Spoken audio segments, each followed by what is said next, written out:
Hi, I'm Captain Soden, La Crosse Fire Department. Here to talk today about kitchen fires. Cooking fires are the #1 cause of fires in the residential home every year. They're also the #1 cause of fire-related injuries, and by that I mean smoke inhalation and or burns. And the #1 reason behind most of these kitchen fires is unattended cooking. Anytime we're cooking with any grease or oils, if we leave it unattended, it has a chance of starting on fire. If you're in the kitchen with whatever it is you're cooking, before any of these items actually catch on fire, they start releasing smoke. You can smell it. It kind of lets you know that something bad is about to happen, and it gives you a chance to turn off the burner and avoid the fire. It's when life gets in the way and you have kids screaming in the other room, the doorbell rings, the phone rings, and you get distracted from what you're doing, that bad things can happen. So our recommendation is always, if you have to leave the kitchen and you're cooking with oils and greases, is to just shut the heat off on the stove, go take care of what you got to take care of, and then come back and then resume your cooking.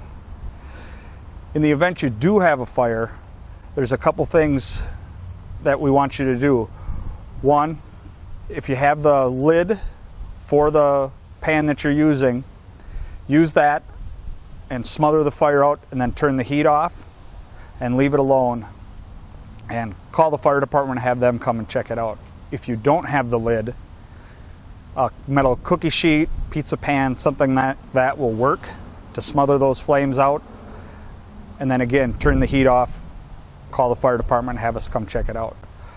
The problem is most people have a different reaction when they see the fire on their stove.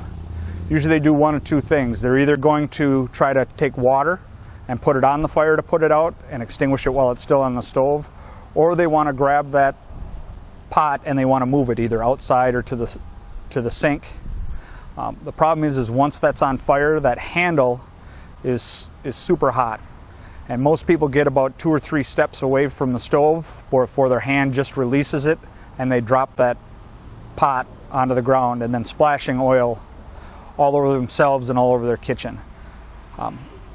When that happens, we see people with 3rd-degree burns, usually from the chest down.